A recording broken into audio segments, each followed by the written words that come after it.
Well, Megan, All right. I hope I just sent that to you and not to my other Megan. So there you are. Slides are to you. Let me know if you get it. Sounds good. Welcome, everybody. This is our caregiver conversations for January for Family Voices Colorado. We're glad that you're here. We have our former staff who moved back to California, Gina, who's here tonight, who has an awesome presentation on staying organized and all of those things that we all know that we need to do, even if we don't make time for it. So she's going to share some tips and the importance and all of those many things. And we're glad you're here. There's a sign-in sheet in the chat. If you can fill that out, we'd appreciate it. And Gina, I will let you take it away.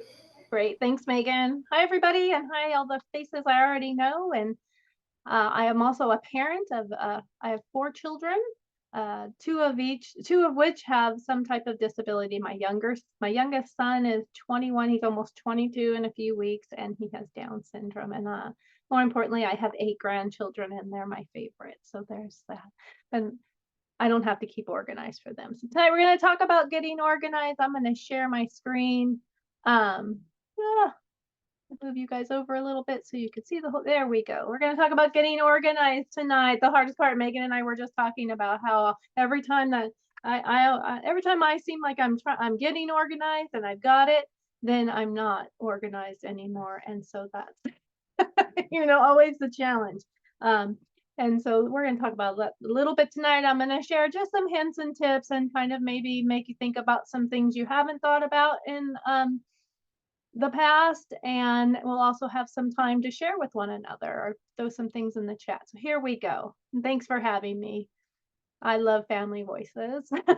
Colorado, they're my favorite people. So here we go. So again, I'm Gina. We love and miss you too. Thank you. I introduced myself already. Nice to see everybody tonight. Meeting norms are just the meeting norms. If you have a question, raise your hand or unmute. We're happy to accommodate that. You can throw things in chat too. Megan's going to be looking at the chat. I'm sure I can't see it from this screen. And then, what to expect tonight. Again, we just talked about that. Getting organized, hints, tips, and tricks. All right, here we go. Why should I organize all these documents? And if you are a parent of a child with IDD or any type of disability, or a parent in general, you have a lot of documents. Kids seem to come with paperwork right out the bat, right? You bring them home from the hospital and they send you home with maybe some cool diapers, some formula, and a bag full of paper. And you got to figure out which documents to keep and which ones not to. So why do that? Number one, easy access to important information. You know where it's at. If someone says, hey, I need your SSI documents, it's right there where you can find it, not digging through a pile somewhere or boxes somewhere. You learn more about your child. You learn all the words, right? Kids with IDD, they come with a lot of words, and some of them are big words, and some of them we can't even remember. I mean, half the time I have 4 kids, I struggle to remember their names, something their birthdays. So, you just learn more about your child. You learn the names, and you can help advocate and express their needs a little bit easier when you have that paperwork handy. More effective advocacy. You're born when you have a child with a disability, you're an instant advocate, and you spend your lifetime doing that. It doesn't end. I haven't found that it ended yet. I don't see an end in sight, but I am constantly advocating for my son. And he's verbal, but not easily understood. So I am his voice sometimes. And so the more I know, the better I can advocate for his needs. You get that clear understanding of your child or your adult that you're caregiving for, their needs and goals, right? I mean, you sit in these meetings and you plan, and you're part of teams, IEP teams, medical teams, and you know their needs and goals, and you know better than anybody because you're the parent, and if everybody's on here is a parent. However, how many times have you walked out of, let's say, an IEP meeting and you're like, I don't even remember what we just talked about.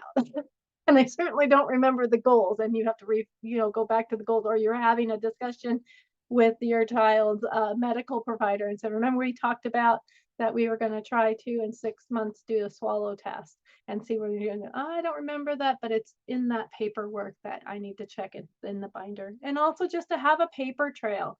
So many times you have to refer back to the paper trail. And if the paper trail is disorganized, it just makes your life harder. So the big part of getting organized is just making your life easier, being able to access that information quicker. When I moved back to California, thankfully his binder was organized. And so I was able to pull documents and reports and evaluations and assessments and everything out of the binder. And I just carry the bind. His is a paper binder, and I have a digital binder. We'll talk more about that later. But I was able to access that information fairly easily, which made the process go a little quicker. When as we often know, when you have an organization, let's say a community center board or a Medicaid office on the phone, or you're right there and then, if you say, oh, well, you're going to have to figure out a time to bring that back, that's when you know the process is just going to take a little bit longer. But if you have everything with you and you're prepared and organized, that just makes systems work a little bit easier and a little bit quicker, right? So, what should you keep? Okay, I gotta move this little bar over. It's in my way. There we go. Number one, you're gonna keep all the information about your child or your adult dependent. Okay, everything. What should you keep? As much as possible. Definitely contacts and communication logs and correspondence. Very key thing there. Who did you talk to? Because even if you could call Family Voices and talk to one of the navigators there and say, oh, I need some help with SSI, but I already talked to SSI, or I already talked to someone in this office. Oftentimes we'll say, well, who did you talk to? Because in that way, if we reach back out, we say they talked to you, they talked to, where's Gabby? Mrs. Diaz on January 2nd at 9 o'clock, and she was told dot, dot, dot, dot, dot. So it's almost, keeping those exact notes, who you talked to, what time, what day, what did you talk about, right? Keeping that in order. Evaluations, assessments, those type of things, keep those until they're replaced, and then have a backup area. We're going to talk about that a little bit. When you have the current evaluations up, move the past ones into the back. When I lived in the UK for a while, and I left Max's documents in the UK, a lot of his old documents, and when I moved back, I needed all the old documents. They wanted 10 years of his evaluations. Oftentimes when I moved to Colorado, they wanted 5 years of evaluations. It was, I had that. So keep everything. You don't have to keep it front and center, but make sure you have a backup. File box is a good way to do that. A filing cabinet, a digital backup, those type of things. Keep your copies of your applications and your supporting documents. So an example of this is when you're applying for SSI, make a copy of everything you gave them, even if they timestamp it when you take it to the office, because they're people and they're humans in these offices, and things get lost in shuffles. These are humans that are dealing with a lot of paperwork on a daily basis. And even though we would love to think that we are the only people applying for their services, we are not. And so we want to make sure that if they do call and say, oh, you're missing form 25 BC 1/A, you go, oh no, I turned that in with my packet, but I can give you I kept a copy, and I can bring that back into you. So you're ready for that. Documents from supporting agencies, so the Community Center Board, Health First Colorado, SSI, just keep those documents, right? Make sure you have that with you, on you somewhere, somehow. Medical and insurance information, right? Make sure you have the current cards. Make sure you have all the current medical records. If you have a child that's medically fragile or has special health care needs, sometimes their health care and how their treatment, it changes quickly. And so you want to be, if there's an emergency, you want to have that with you, right? Or if you need to go see a new specialist or that type of thing, you want to have the current evaluations and medical information with you. And if you don't get a paper record, make sure you ask for one, request one. We Any figured out that you can get Children's Hospital to put all their medical records for the year on a CD. So I have like one for 2012, one for 2013, one for 2014, because it's thousands and thousands of pages, but I can get a disc with it. And I have a stack of discs that I never have gone back to, but I could if I needed to. That is so important, Megan. That is good. So seek Children's Hospital in Colorado. That's great, right? Sometimes you can get their x-rays on a disc. When my son has my oldest son has a physical disability, and he had to have an amputation at one point and 13 follow-up surgeries. And every time we had his MRI on a disc, we had his x-rays on a disc, and we had access to that. So when we went to go see a new doctor, or if he went into the hospital, we just handed them the disc and said, here's his most recent MRI and x-ray. That's awesome, Megan. And then of course the legal documents. So if you are, well, I skipped something. The release of information forms, so important. If you're having issues with that, get with Family Voices. They can get you to the right people to get those documents, especially as your child is about to transition into adulthood. Make sure you're talking to Family Voices. They can help you with that process. Release of information sometimes becomes very important. Here in California, our 12-year-olds have to have release of information, and I don't know if it's the same in Colorado. They block parents because of HIPAA rules here. They block parents from their children's what we call my chart over there. All the portals, the patient portals. It's not till 14. We get kicked out at 14 though, and have to get permission to be let back in. Yeah. No matter how disabled your child is, you get kicked out at 14. Yeah, so we had to develop a special release of information that the 12 and 14 and 15-year-olds and 16-year-olds signing until they turn 18. And it's crazy, the minute they turn 18, then everything goes back to the parent anyway, especially for our nonverbal, more medically complicated, or individuals with intellectual disabilities, goes right back to the parents. And so it's always interesting. It's an interesting ride when you're a parent. You never know what you're going to come up, so be prepared and keep those forms handy. I say carry your release of information forms with you.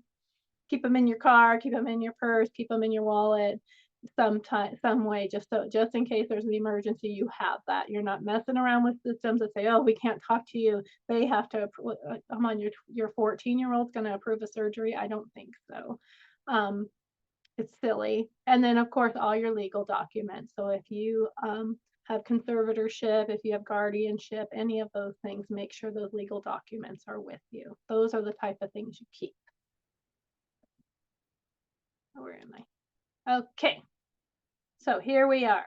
How do you organize it, right? So one, assemble the records you currently have. I always say if you've got a big dining room table, that's your place to start. Start your stacks. This is SSI, this is medical, this is school, this is doctors, this is IHSS, whatever it is, your community center board, those type of things. Start assembling that. Put the most decide what will go into your binder or your digital folder, right? Decide how to organize the rest of the documents. Are you going to put them in a file folder? Are you a filing cabinet? Are you going to put them in a filing box? Are you going to go get one of those cool plastic things? Are you going to put them in a bag somewhere? We have lots of people that put them in a bag. We just had a parent pass away unexpectedly at 45. And it's those things that we dread. And her daughters could not find the sister's paperwork, and it was under the mattress. We had to go to the house, and we found it under the mattress in a very nice folder, but hidden very securely away under her mother's mattress, but it was there. I would suggest not doing that. I would probably suggest a file box or a metal file cabinet or something that is safe from fire, if you can do that. Safe, if you got that, that's great too. And then request any records that's not in your possession. So if you lost something, don't worry, request the documentation. And then put it in order of the most current date to the past date in your folder. So, and I rule of thumb, typically our world works in 3-year span. So maybe the from 2021 to 2024 in your binders right now, and well, depending on how much paperwork your kiddo carries, and then the rest in the file cabinet, or that in folders in your digital folder that you share with someone. Don't just keep that on your laptop. Put it in a cloud, share it with someone, do something with your digital folders, because if your computer crashes, then you've just lost all your documents. And if you don't have the paper backups, you're starting from you're starting from zero. You got to go find it all. And if you have a lot of documentation, that's a lot. So what works best for you? It's funny, but these are all things I've seen. A canvas bag. Hey, that works for some people. I just had someone from Mexico come into my office and everything was in a canvas bag, but it was very organized, and that's how they kept it and that's how they carried around. And we tried to get her to use binders, and she said, nope, I like my bag. And I said, okay, your bag it is. I did give her manila envelopes, each agency, so papers didn't fly out.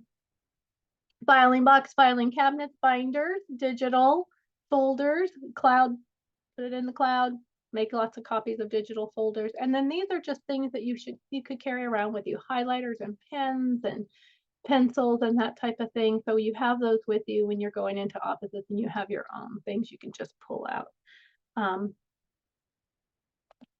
There we go. So in chat, if you want, tell us how you organize your documents. Where there's few enough of us, you can talk about it too. Talk about it. Yeah. Hear your voices. Don't make Gina do all the talking. I was saying before we started recording that I had a really good organization, like a binder with dividers and all the things when Wes was really little. And then the documents outgrew that, and I just quit. Instead of like reorganizing it, I just got overwhelmed and I quit. And at one point I had like a little file box, but then I kind of quit on that too. And so now it's just all disorganized. So I need to get it back together. I like that. Do the 3 years and then put the rest in like a bin where I could find it someday if I needed it. But do the 3 years closing. Yeah, have grace with yourself, right? You don't need to have every single thing, but if you got those discs, those are handy dandy. I'm a little jealous of your discs, Megan. That's one thing. Yeah, I got one thing. I haven't done it for the last couple of years, but at one point I got all the discs and had a nice stack. So I need to get the last years. Yeah. Gabby's got her hand up. Here you go, Gabby. Hi, Gabby. Gina, we miss you so much. We love you here. We want you back. Though I doubt you will be back. I have a feeling Gabby's going to be pretty organized. Let's see what this is. And please, no, no, I am not.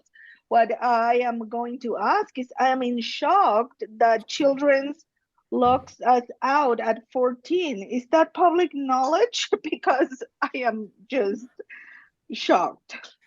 Yeah, I know a lot of people, their kid turns 14 and they go to get into my chart and they're like, wait, what just happened? So you can get permission to get back in, but if your kiddo is verbal, your kiddo has to give consent to that.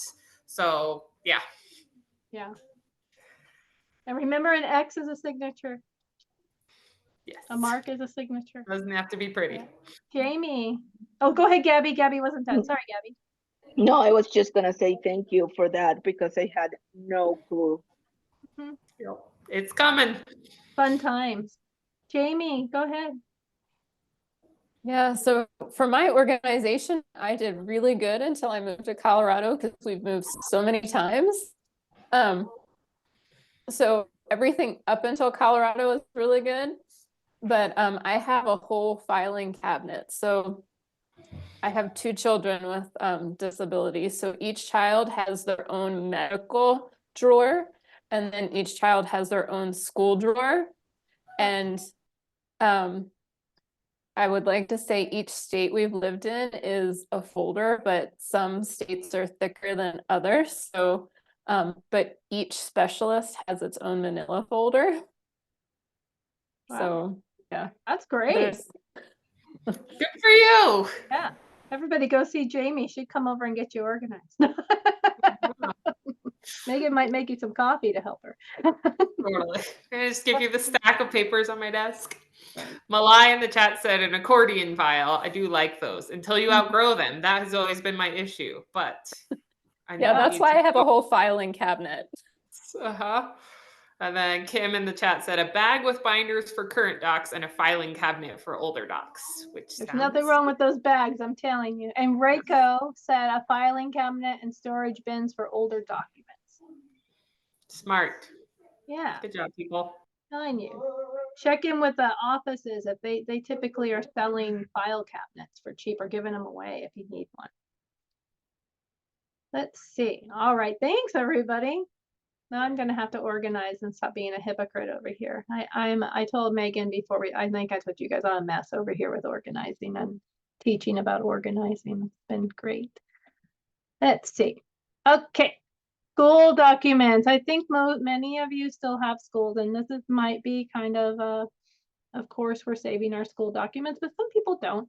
So you want to make sure you're saving your IEPs and if you have 504 plans and all of those things. Again, triennials, all those things, psychoeducational reports or whatever they're called. I'm sure that's the same. Any type of reports or assessments that you're having done, speech and language, OT, any of those type of assessments and evaluations. Again, 3 years is probably a good number with schools. They keep pretty good records too. They typically will send you a digital file that you could keep on your computer. So if you want to do both, that's always great because a lot of times you have to send this record off to different organizations when you're applying for services to prove, to continuously prove that your child is disabled.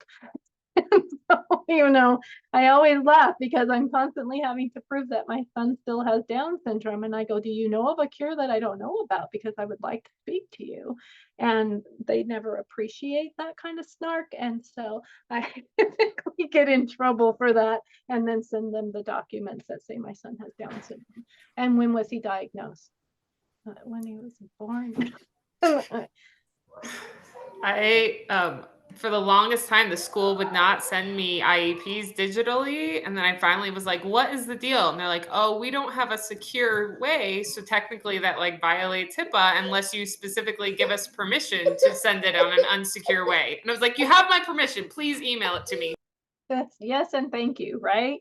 And I don't know if in Colorado if this is a law, but here in California, there is a law that where you can request all of your evaluations and assessments to be translated into your home language. And so if that's Spanish or whatever that is, and they have a longer period of time to get them to you, but they are required to, but you do have to request those to be translated. So again, evaluations, assessments, progress reports, the progress reports, save those, behavior reports and plans, release of information forms. So especially if you have older children and they're moving into transition programs, but they are over 18, there is that part where they are in control of their educational rights. And so you need to have them release those over to you so that you can actually have conversations with the team members. All the communication and correspondence, however you're keeping that together. Now, do you need to keep every single note that the teacher sends home? Well, that's up to you. But I think I would keep any type of incident report, that type of thing. The note that says, hey, who is that with you? Wesley? Who's with you? Is that Wesley? Wilder. I get them mixed. They're so cute. Well, okay, Wilder had a great day today. You could keep that and put it on your fridge. So there you go. Any general education, if your child is in school and they are in an inclusion program or they are also attending general education classes, make sure you're keeping those documents too, because that might be helpful when you're getting certain determinations for services such as SSI and that type of thing. Kind of just gives the whole picture. What you're trying to do is create a picture of your child or your adult dependent. You can, when they're in school, their school calendars, So you kind of know what's going on, right? A lot of times when our kids are in special education, there's always that question of how included are we actually? Do we know what's going on in the school? Do we know when the PTA meetings are? Well, the PTA, you're part of that too, your parents.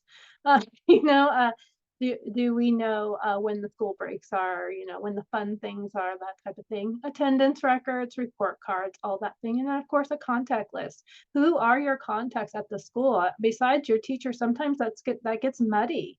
Right. And sometimes you don't remember, oh, who's that lady that I have to talk to in the office that does that schedules the assessments, and you don't remember her name. Well, find her name, make yourself a nice little list, and so you have their actual names when you call in and are trying to, if you're like me, trying to figure out people's names. So call logs. This is my favorite one. Let me tell you about getting organized. So when I pass out a getting organized binder, I buy this clear business card holder to go into the binder, because how many business cards are you handed as a parent that go into the front of your wallet or in the bottom of your purse or in your back pocket and gets washed in your washing machine? People are always giving you business cards. Well, this is a really good way to keep them organized. So put them into this nice, you can get them at Staples, any of the office supply stores, probably Target. You can order them on Amazon. They're super cheap on Amazon. And you just put those in your binder and you stick the business cards in there. And also, I always suggest writing, when did you talk to this person and why are you keeping this card? Because you don't keep every card, but there are some that you definitely want to keep. And then put in there, it's going to be as simple as in the front of your binder or somewhere where a notebook, anywhere, just somewhere where you can access it, a call log. And this is where you do. So when you call Family Voices, we do a call log.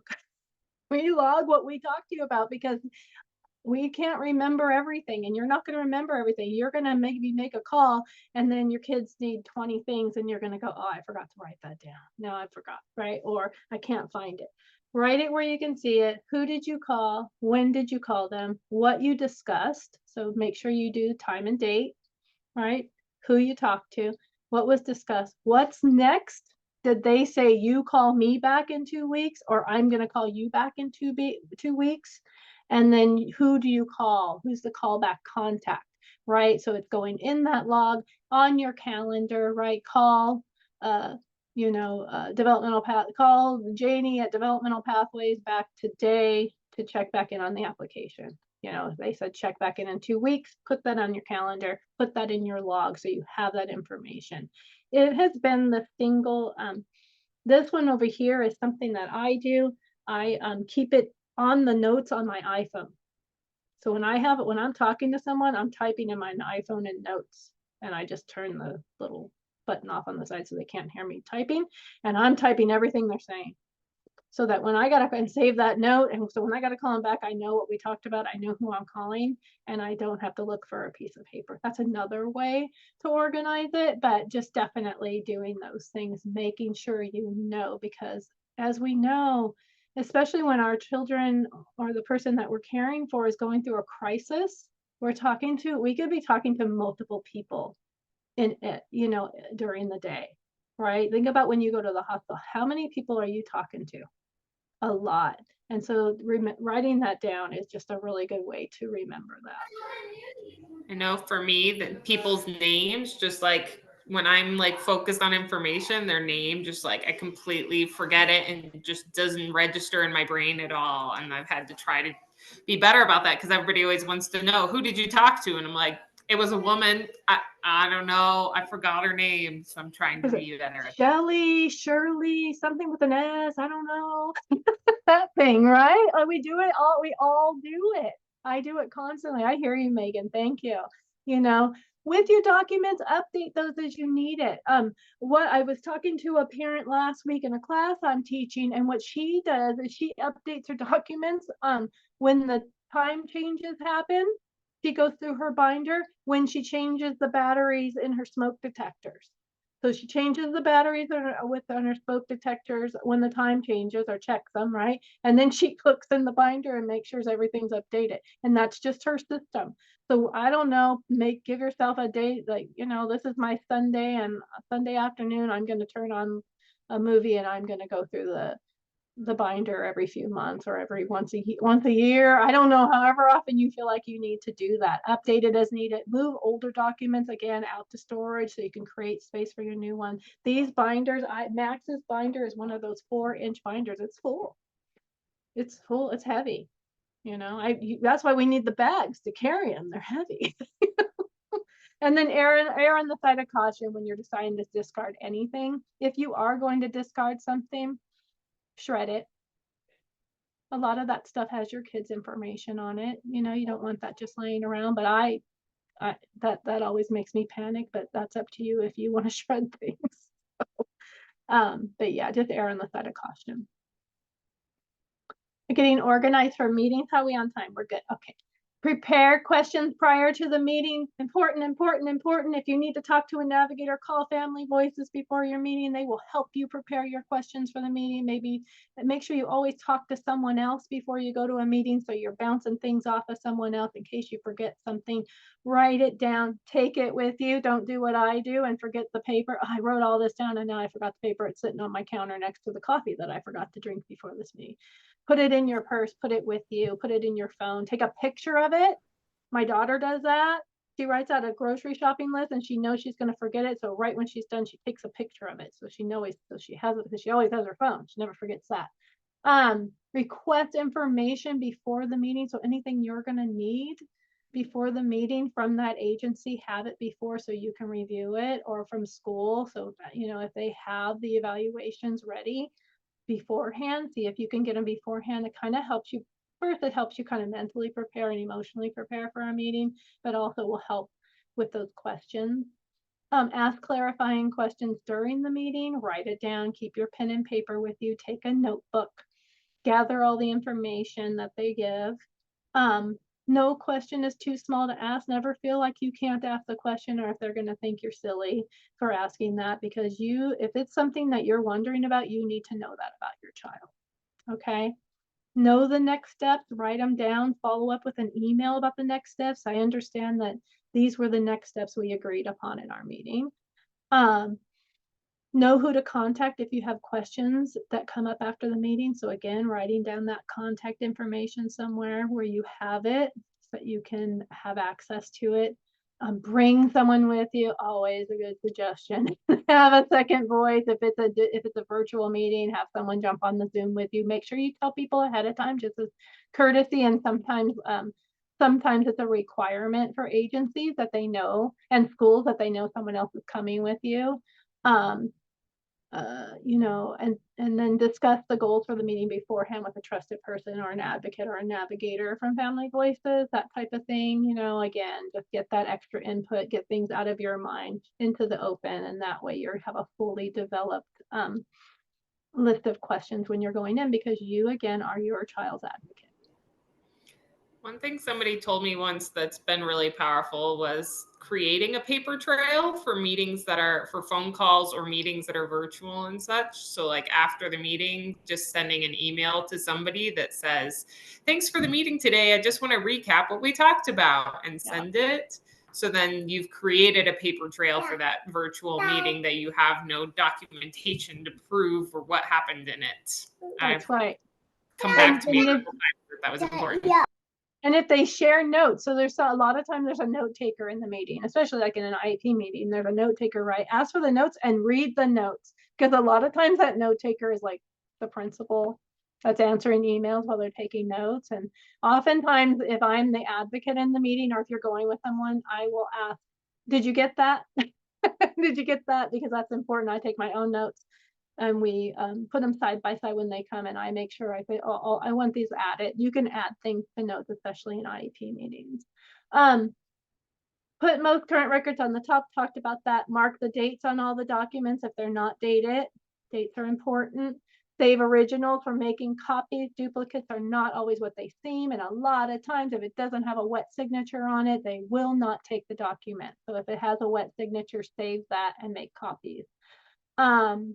Make copies of everything, correspondence. Have a one-pager. I have some examples on the next page for school supports and medical appointments. We also have a Family Voices has access to a one-pager for medical appointments, especially for our kiddos who are nonverbal. or have a lot of special health care needs. Follow up on verbal conversations with an email just to ensure everyone's on the same page. So this is that one pager that Family Voices can provide for you in English or Spanish. And this is a little thing you would take with you to your medical appointment to kind of help give a very brief but very accurate. And the back page of this has medications and allergies for your medical provider to keep in their folder, especially for kiddos who are nonverbal. This is a super important and helpful piece of paper. I use it with my son now every time, even though his doctor knows him very well, and his doctor found it was very helpful and keeps it in his folder. Oftentimes they're seeing different PAs or nurses when they're going in, so it's good for them to see this before they're going in and asking all the history. They know that, they know what to kind of expect with the patient. These are just one pagers for schools or for any other type of OTs or any type of places your children are going, summer camps, that type of thing. It just gives kind of a fun overview, like what's the cool things, the strengths, right? What doesn't work? Make sure you're honest about that. Things don't always work. Who they love, that they're, what works for you, what doesn't work, what I'm working on, those very simple snapshots of their goals, and then what's your vision statement. I love that. Or if your child's older, what's their vision statement? What do they want? They're going to summer camp, what do they want? If they're going to school, what do they want? This is also helpful just when new people are entering your child's life to say, hey, this is about my kid. If they're going, well, if you go to church on Sunday, they have Sunday school teachers, give them to them, give them to anyone who interacts with them, have one. They're a lot of fun to make. But this one over here is my son's. It's a few years old now, but I used to carry these around with me. He would give them to people if he had a new person in his life, ABA providers, respite support workers, those type of things. These are they're fun and they're really important to have along and have them in your binder. My front page is this. It needs to be updated. Sorry, it's like 5 years old. Materials, we already talked about this. You can use everything. Make sure you got some pens and papers, all your folders, all your stuff. Also something that's really helpful is if you use a binder system, a 3-ring binder system, put in one of those portable hole punchers, and that way you can hole punch it right there and throw it in your binder. I have a portable hole puncher, and my binder's still a mess.